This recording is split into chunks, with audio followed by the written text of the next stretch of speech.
Girls ఒక top కొన్నారంటే దానికి fit అయిన ప్యాంటు, దుప్పటి, జ్యువెలరీస్ అన్నీ సెట్ అయితేనే ఆ డ్రెస్‌కి లుక్ వస్తది. లేకపోతే మనం వేసుకోము కదా! మనకు లేడీస్‌కున్న ప్రాబ్లమ్స్ అది. అదే బాయ్స్‌కి అయితే నువ్వు ఏ షర్ట్ గాని, టీ షర్ట్ కొన్నా దేని కింద పేరు వేసినా అది ఫ్యాంట్ దేని కింద వేసినా నీకు సెట్ అయిపోతుంది బాయ్స్‌కి. గర్ల్స్‌కి అట్లా కాదే.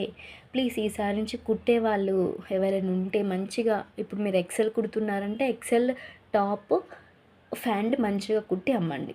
ఎక్సెల్ ఏమో టాపు, ఎస్ ఏమో ఫ్యాంట్‌లాగా కుడితే ఎట్లా సరిపోతదో అందరికి. నాలాగా చాలామంది ఉంటారు తెలుసా? అర్థం చేసుకోవాలి మీరే. సో, నా కష్టం ఏందంటే రీసెంట్‌గా నాన్న ఒక డ్రెస్ కొనిచ్చిండు. చెల్లికి ఫిట్ అయిపోయింది మంచిగా. నాకు ఫిట్ అవ్వలేదు. పైన మంచిగుంది. ఫ్యాంట్ ఏమో ఎస్ సైజ్ ఉన్న వాళ్ళకి సరిపోయేంత ఫ్యాంట్ కుడితే మాలాంటోళ్ళు ఎట్లా ఏసుకుంటారు దానికోసం. దానికోసం నేను ఊరంతా ట్రెండ్స్‌కి, సీఎంఆర్‌కి షాపింగ్ అదే సౌత్ ఇండియన్ మాల్‌కి అన్నీ మాల్స్‌కి వెళ్ళి వెతికినా కూడా నాకు ప్యాంట్ సెట్ అవ్వలేదు. సో, ఇది నా కష్టం.